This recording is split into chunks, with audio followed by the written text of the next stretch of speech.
je suis couturière de formation et j'ai vu que le soja est nutritif, vu la publicité du projet soja à la télévision. Je me suis lancée dans la transformation du soja. Dans la transformation du lait, j'utilise au moins trois dames. Dans le cosmétique, j'ai encore 2 personnes. Et au niveau commercial, j'ai 5 personnes. Grâce à la transformation, à la vente de mes produits, je me permets de me donner des vacances en Europe. J'ai décidé comme ça de créer ma propre structure parce que j'ai une forte envie de pouvoir participer au développement de l'économie nationale. C'est le fait déjà de pouvoir me mettre à mon propre compte, de pouvoir être indépendante financièrement et de pouvoir m'affirmer.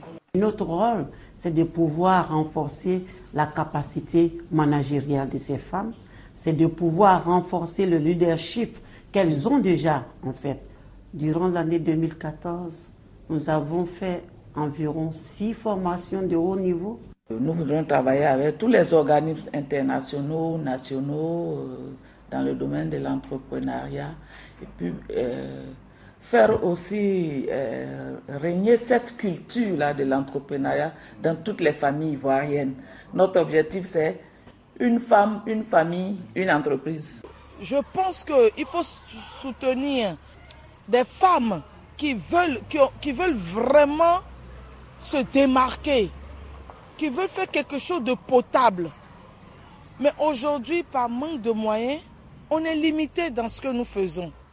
Quelqu'un qui pense que la femme a de la valeur, la femme est capable de faire quelque chose, puisse m'entendre et nous approcher pour que nous puissions travailler pour l'émergence de notre pays à l'horizon 2020.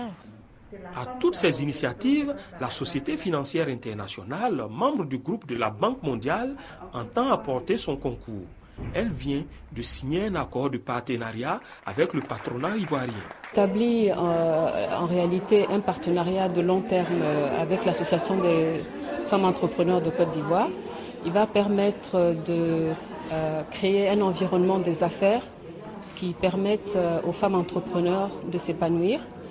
Le deuxième volet du partenariat sera de créer en fait un accroissement des capacités au niveau des femmes, de les soutenir en tant que chefs d'entreprise pour mieux gérer leurs entreprises. Le troisième volet, c'est l'accès au financement, en fait, qui est le but ultime de toute cette initiative, à travers notamment le Crédit Bail, qui permettra à un certain nombre de ces femmes entrepreneurs de pouvoir financer des achats d'équipements. Tout comme les hommes, les femmes entrepreneurs enregistrent bien souvent des débuts timides.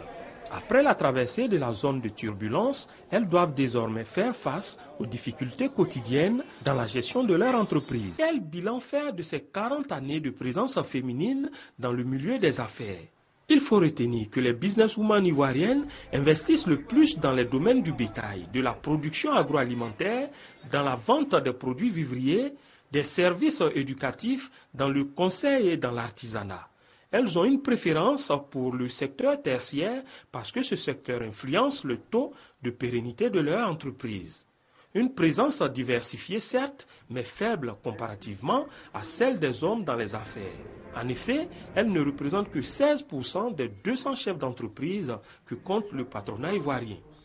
Toutefois, l'apport de l'entrepreneuriat féminin reste considérable dans l'activité économique. Les entreprises créées et tenues par les femmes représentent plus de 62 milliards de valeur ajoutée et plus de 440 milliards de revenus total distribués en 2006. À ce jour, on compte plus de 1000 emplois nés de l'entrepreneuriat féminin, d'où tout l'intérêt de le promouvoir.